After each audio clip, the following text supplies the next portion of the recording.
Hey everyone, welcome back to the video. My name is Sam. If you are a returning viewer, welcome back. I'm glad to have you. And thank you all for sharing your favorite emojis with me last week. I really enjoyed looking through those in the comment section. And some of you had some very interesting favorites. I'll leave it at that.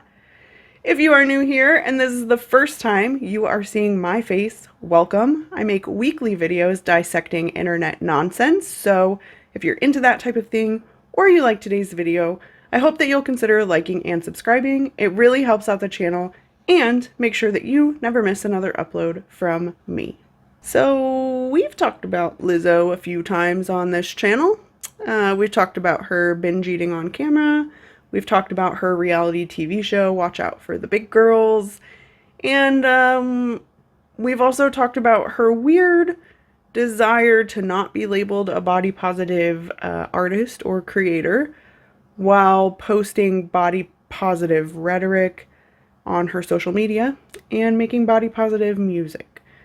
She's a very interesting character. Just this week, she has gone ahead and declared for everyone to know that she never wants to be thin. Yep, you guessed it.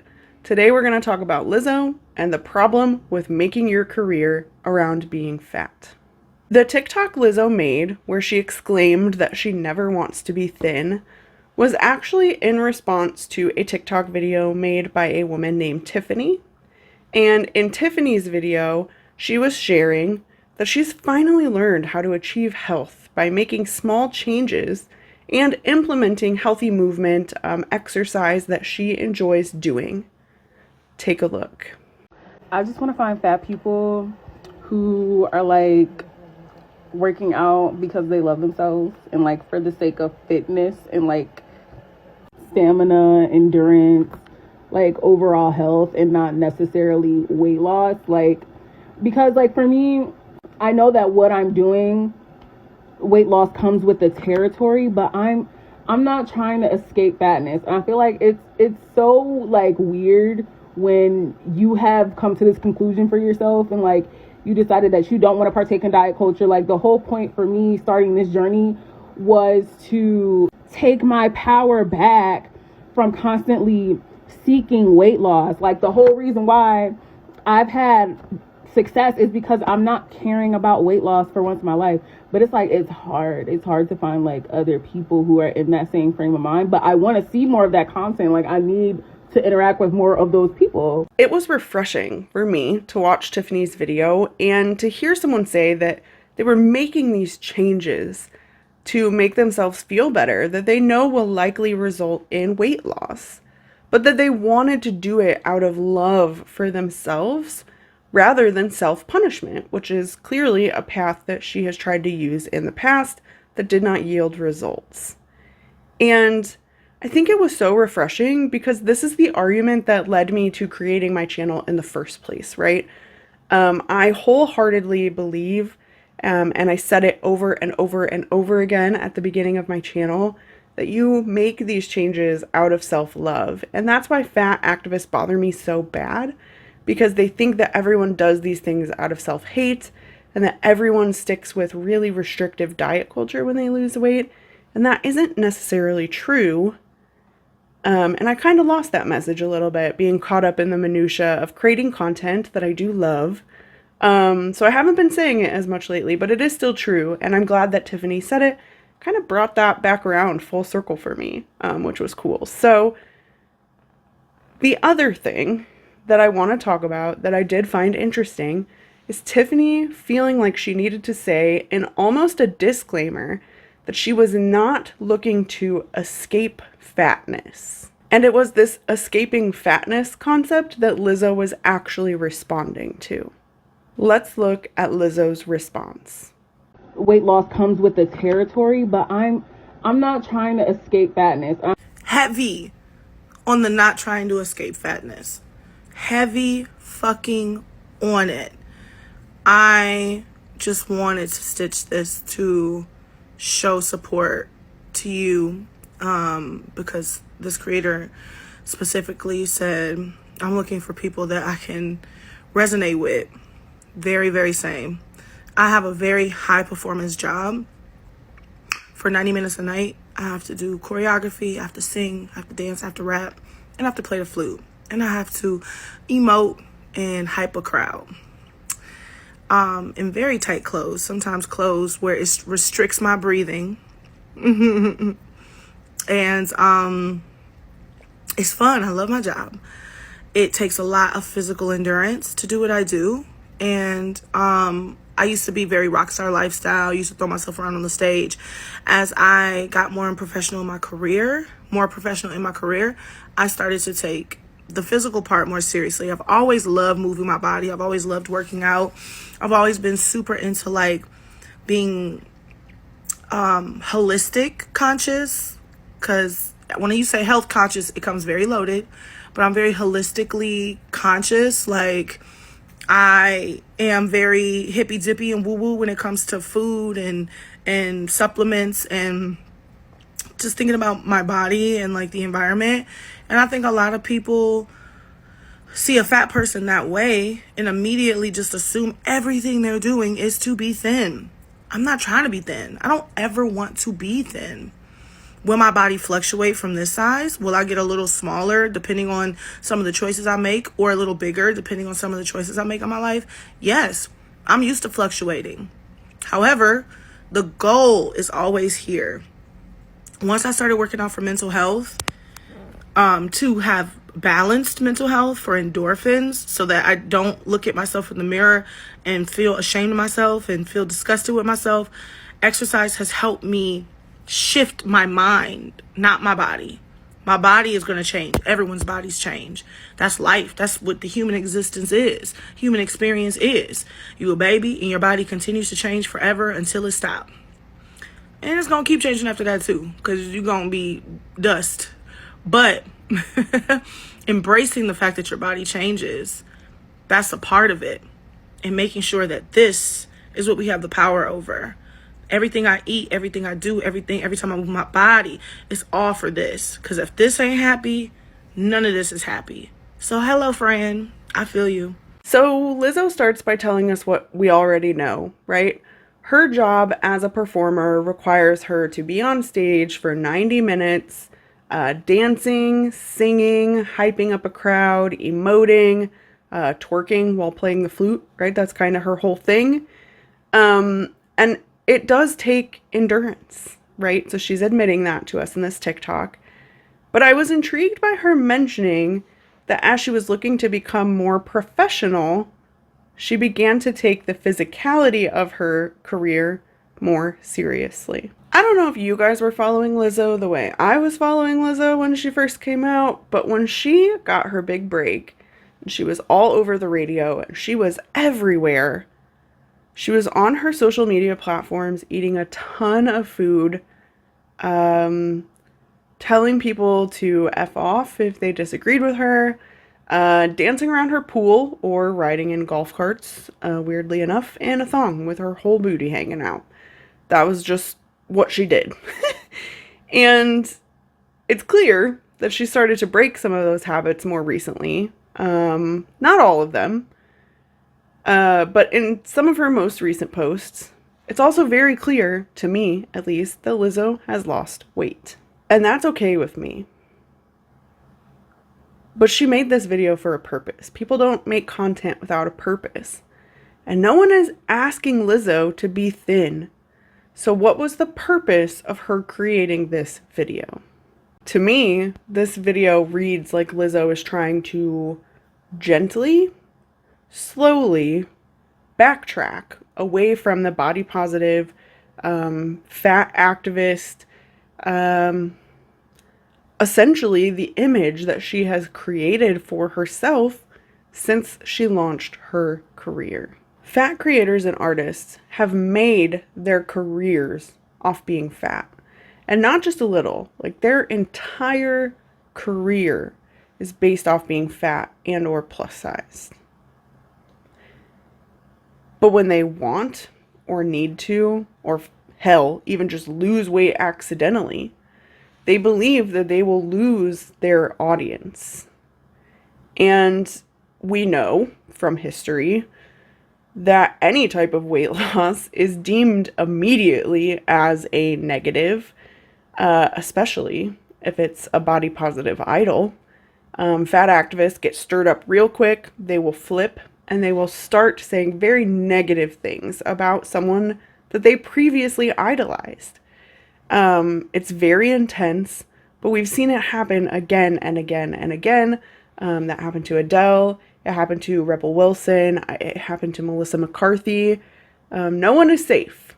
So here we see Lizzo slowly backtracking, probably trying to save herself from that fate, even though she's losing weight. And I wanted to talk about Lizzo's response video today because I don't necessarily think that Lizzo is wrong. She doesn't need to be thin. No one's goal should be to strive for thinness. I think that that leads a lot of people down the wrong path, as we've seen time and time again. It's how most fat activists ended up as fat activists. I truly believe that it should always be to strive for health, whatever that means for you. And I know that fat activists are angrily yelling right now that not everybody can achieve health.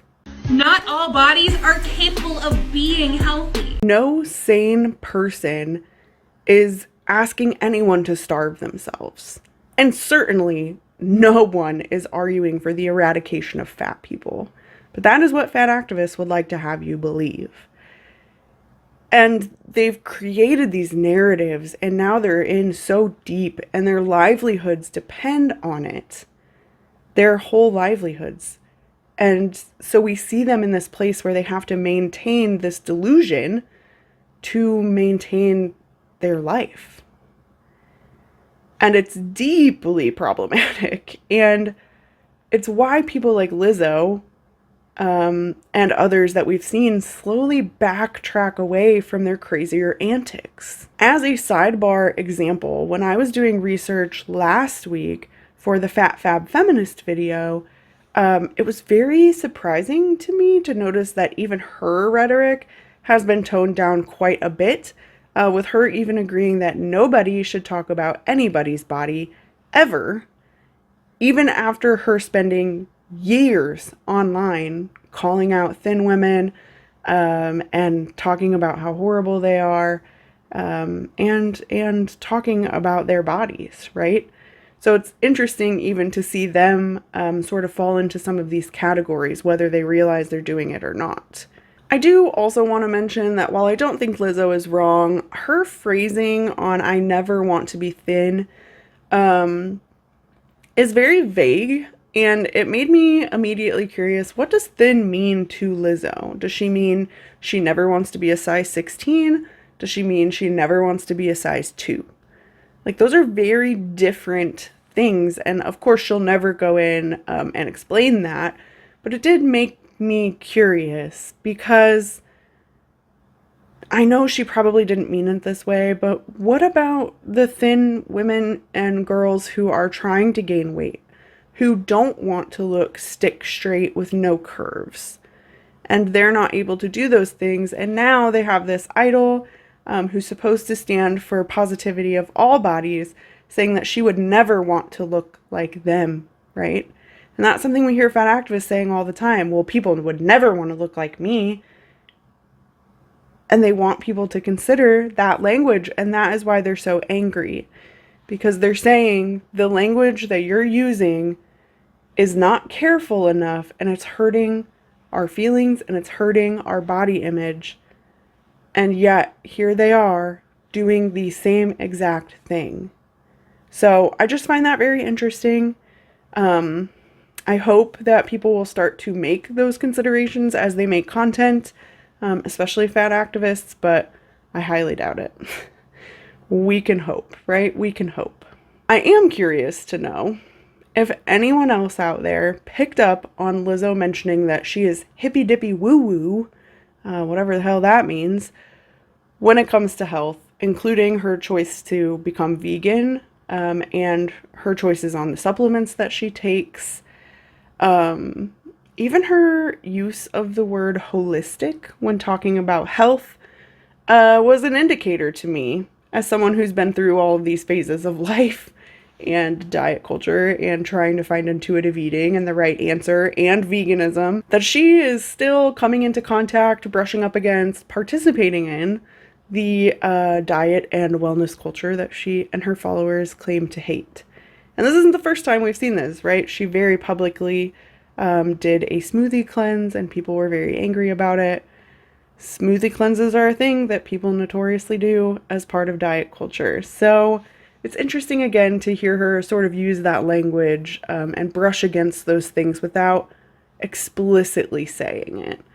And she isn't the only one who's done this. Actually, the last time I was watching Tess Holiday content, which was maybe a couple weeks ago, I noted, and I actually wrote down for myself, that she was using phrases like, I haven't eaten all day, or I don't eat chicken, or I never eat cheese. Like, she kept doing these very specific little things of like distancing herself from food and letting us know that she's still treating herself pretty punitively around food. And Lizzo kind of does that same exact thing, which again, to me, is just interesting for women who are online and creating this culture of body positivity and toxic fat activism, to see them still engaging with that and not succeeding at life, really, outside of having a lot of followers and a lot more money than me. Who am I to talk, I guess? All right, I'm gonna leave you with this. Overall, Lizzo is not wrong. It is really great to put out the message that bodies are going to grow and fluctuate and change. And I think adding the conversation about striving for health rather than thinness is a good one to have. And I stick to that people should strive for health, whatever that means for their body, whatever that means for whatever conditions they have. If you need to take medicine for mental health and that means you're leaning more into being healthy, you should do that. You should do things that are going to make you feel your best and not let anybody talk you out of them. And I also think it's important to recognize that no two bodies are going to look the same at their version of health. And to me, this is the narrative that fat activists should have always had, that body positivity should have always had. Rather than tearing people down, alienating thin women, and others who struggle with food and body issues, like, this is the message that we should have been going for. But they didn't. And now they're stuck in this rhetoric that they've created until they slowly back their way out of it. For me, I'm just curious now how Lizzo is going to move forward. I'm curious to see if this weight loss sticks, if she's going to keep taking that physicality professionally.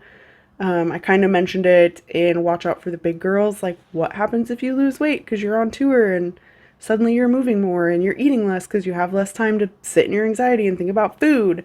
So it's interesting to me to see that happening. And I'm curious if she'll go back to her old habits once tour is over or if she'll kind of stick to this thing. So only time will tell. What do you guys think? Is there anything that stuck out to you in Tiffany's video or in Lizzo's video? Have you seen any other fat activists kind of slowly backtracking their way out of fat acceptance? If so, you'll have to let me know, because it's something that I find very, very intriguing. It's sort of this slow return to, like, maybe not such crazy rhetoric. I would love to know. You'll have to let me know in the comment section below. Anyway, thank you all so much for being here with me today. I will see you in the next one. Bye.